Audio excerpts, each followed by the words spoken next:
Karimnagar Saritha annexe లో అదిరిపోయే collections మీ collections కోసం సిద్ధం. అతి తక్కువ ధరలకే ప్రీమియం క్వాలిటీ మెటీరియల్స్ తో ఇదే మా ఆహ్వానం. సీఎంఆర్ ఎదురుగా కరీంనగర్. నమస్తే, welcome to Suman TV Karimnagar. నేను మీ జర్నలిస్ట్ అక్షయ్.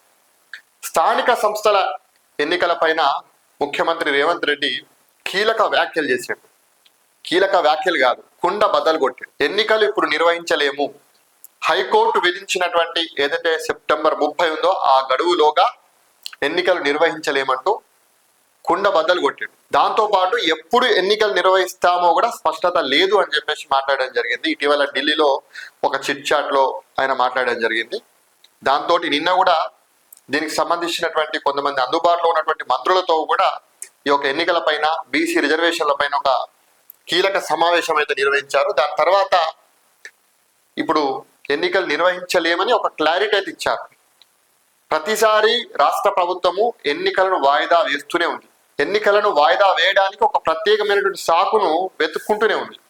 ఇప్పుడు కొత్త సాకు దొరికింది రాష్ట్ర ప్రభుత్వానికి. సుప్రీం తీర్పు తర్వాతే స్థానిక ఎన్నికలు. ఇది రాష్ట్ర ప్రభుత్వానికి కొత్త సాకు, ఈ ఎన్నికలను వాయిదా వేయడానికి. ఏ ప్రభుత్వమైనా ఎన్నికలను పెట్టాలని చెప్పేసి అనుకుంటుంది. కాకపోతే ఈ ప్రభుత్వం ఎప్పటికప్పుడు ఎన్నికలను వాయిదా వేస్తూనే ఉంది. ఒకసారి నేడంటారు, రేపంటారు. సంక్రాంతి పండుగ కిందట పొంగులేటి శ్రీనివాసరెడ్డి గారు చెప్పడం జరిగింది సంక్రాంతి లోపు ఎన్నికలని.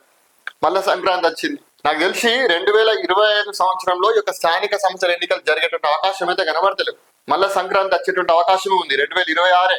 చాలా మంది ఆశావాహులు వెయిట్ చేస్తున్నారు, ఎప్పుడెప్పుడు ఎన్నికలు జరుగుతాయా, ఎప్పుడెప్పుడు మేము సర్పంచ్ అయిదామా, ఎంపీటీస్ అయిదామా అని చెప్పేసి ఖర్చు కూడా పెట్టుకుంటున్నారు. ఖర్చు పెట్టన్నా వద్దా ఇప్పటి నుంచి అని చెప్పేసి కొంచెం డౌట్లో కూడా ఉన్నారు కొంతమంది. సో చూద్దాం. స్థానిక సంస్థల ఎన్నికలు ఇప్పట్లో జరిగేలా లేవు, మరింత సమయం పట్టనుందని అంచనా వేస్తున్నారు. బిల్లులపై రాష్ట్రపతి, గవర్నర్లు నిర్ణీత కాల పరిమితిలోగా నిర్ణయం తీసుకోవాలనే అంశంపైన సుప్రీంకోర్టు తీర్పు తర్వాతనే స్థానిక సంస్థల ఎన్నికలు నిర్వహిస్తామని ఈ మేరకు సీఎం రేవంత్ రెడ్డి స్పష్టత ఇచ్చారు. బీసీలకు 42% రిజర్వేషన్ సాధించాలనే క్రమంలో భాగంగానే సుప్రీంకోర్టు తీర్పు కోసం ఎదురు చూస్తున్నామన్నారు. బీసీ బిల్లులు రాష్ట్రపతి వద్ద 5 నెలలుగా పెండింగ్ లో ఉన్నాయి. గవర్నర్ వద్ద పంచాయతీరాజ్ చట్టానికి సవరణ చేసే బిల్లు పెండింగ్ లో ఉంది. రాష్ట్రపతి, గవర్నర్ల వద్ద ఫైల్స్, బిల్లులు నెలల కొద్దీ పెండింగ్ లో పెట్టడానికి లేదని సుప్రీంకోర్టు వ్యాఖ్యానించింది. ఈ అంశంపై దేశంలోని అన్ని రాష్ట్ర ప్రభుత్వాలు తమ అభిప్రాయాలను చెప్పాలని సుప్రీం అడిగింది. సుప్రీంకోర్టులో వాదనలు కూడా పూర్తయ్యాయి, తీర్పును రిజర్వ్ చేశారు.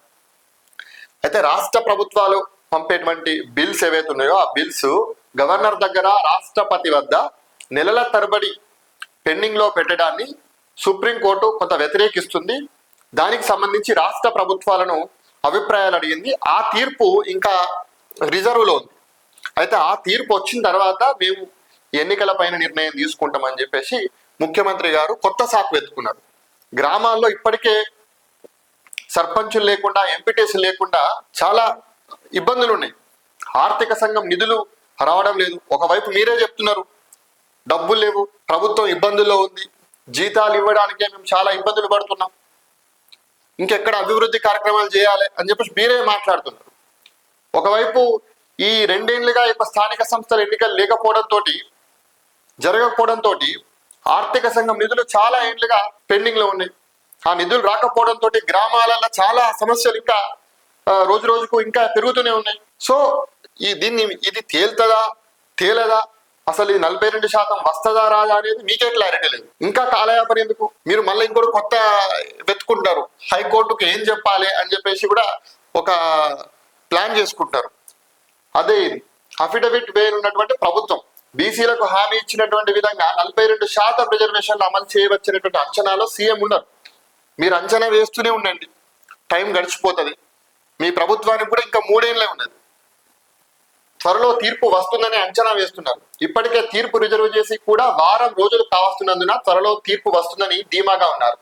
ఈ నెలాఖరులోగా ఎన్నికలు నిర్వహించాలని హైకోర్టు ఆదేశించినటువంటి గడువు ముగియ వస్తుంది. దీంతో ఎన్నికలు నిర్వహించకపోవడానికి గల కారణాలపై అఫిడవిట్ వేయడానికి ప్రభుత్వం సిద్ధమవుతున్నది. హైకోర్టు ఏ విధంగా స్పందిస్తుందనేది కూడా ఎన్నికల నిర్వహణపై ఆధారపడి ఉంటుందని అంచనా వేస్తున్నారు. ఏ విధంగా స్పందిస్తుంది హైకోర్టు? రాష్ట్ర ప్రభుత్వం పెట్టకపోతే మహా అంటే మొట్టికాయలేస్తుంది రాష్ట్ర ప్రభుత్వాన్ని. అడ్వకేట్ జనరల్ని 4 మాటలు గట్టి చేసుకుంటుంది. ఏం చేస్తుంది? ఏమైనా ప్రభుత్వం ఏమైనా ఓడిపోతుందా?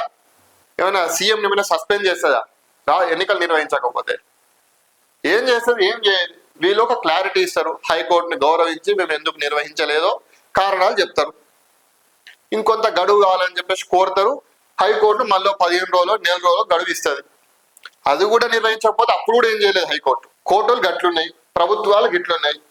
ఇప్పటికే సమస్యలు విలయంగా తయారైనాయి. గ్రామాలు ఇప్పుడు చిన్న మోరి సమస్య ఉంటే, ఇంటికడ డ్రైనేజ్ సమస్య ఉంటే డైరెక్ట్ ఎమ్మెల్యేని అడగలేరు కదా.